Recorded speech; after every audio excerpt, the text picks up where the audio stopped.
In 2012, DraftKings launched its daily fantasy sports website and made a huge splash in the industry.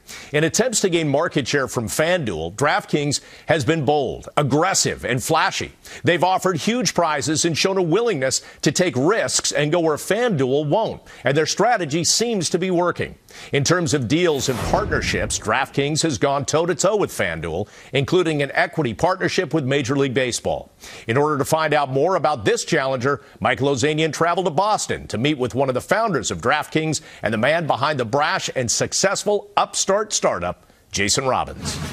Jason, is DraftKings revolutionizing the fantasy sports business? Absolutely. There's never been anything like DraftKings that has the ability to reach as many customers with a unique social sports-related experience that combines kind of the best of what traditional fantasy sports is with the direction that overall games are moving in the market, where they're more mobile, faster, and more fitting into people's daily lifestyle instead of requiring, a long period of time to play. When you were raising capital, was it difficult to explain to potential investors the uniqueness of your model and why it would succeed? At first, yes. It was interesting because in the very beginning, and this was only 3 years ago when we were raising our seed round, that was the hardest thing. Everyone said, look, I buy that fantasy sports, a big market, but I'm not sure that they're going to play this variety of it, and I'm not sure this can really take off. And to me, it just seemed so obvious. I was just like, of course it is. This is so much fun, and I just couldn't understand why some didn't. Interestingly, a lot of the people that got it were just like my co-founders and myself, where they had previously played a lot of fantasy sports, and it just sort of clicked for them right away.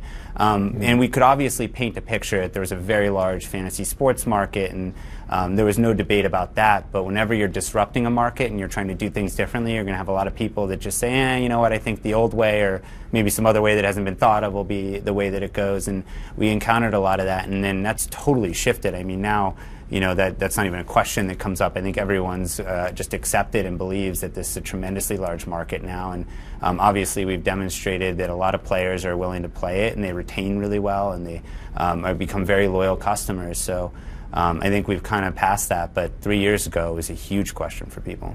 Elaborate on your business model, specifically on what would make it successful in being able to match revenues over and above expenses.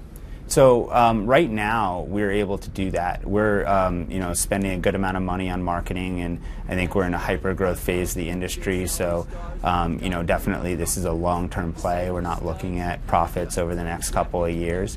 But the business model is very healthy already, and already there's enough revenue being generated to cover all the expenses of operating the business right now. Over the long term, though, we will need to continue to have a marketing budget. We'll need to continue to grow, and I think just as we reach a level of scale, there's been such strong retention on our customers that more time is more on our side than not there. We're really just in a sort of heavy user acquisition mode now, so profitability is not the number one thing on our minds. Why do you think you could increase your users by such a large amount? I look at the numbers of what the overall fanship of sports, how many people play fantasy, and we're just nowhere near where that can be. And I also look at it on a global level, and even though fantasy sports are in many ways primarily a U.S. phenomenon, there's, I think, several million people playing, I forget the exact number, in the UK, fantasy soccer. And there's a lot of opportunity, I think, for this product worldwide. If we can touch on the same things that make the fans in the U.S. love it, the fact that it allows them to get closer to the game, the fact that it allows them to exercise their skill and analytic capabilities, the fact that it allows them to socialize with their friends and talk smack and interact, those are things that can play across any market around the globe. And I think we're just very early on. We're at the first inning, maybe even spring training, of what this will ultimately end up being.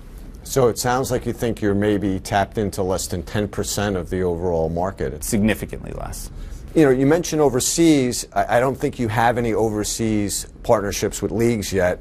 What about soccer as something down the road? We just recently launched 3 soccer products. We have EPL, UCL, and now we have MLS, which was our latest. And a lot of that is we think soccer is going to be tremendously successful over time in the U.S. It's one of the fastest growing sports right now, and if you look at the young demo, it's actually way more popular amongst young people than it is with older demos. So I think time is on soccer's side. That said, it's already there in the rest of the world. It's the largest sport globally, and no one will deny that. And so a lot of also why we thought about launching those products is to prepare for potentially exploring international markets. How important was the expansion of your deal with Major League Baseball recently? I think it was game-changing.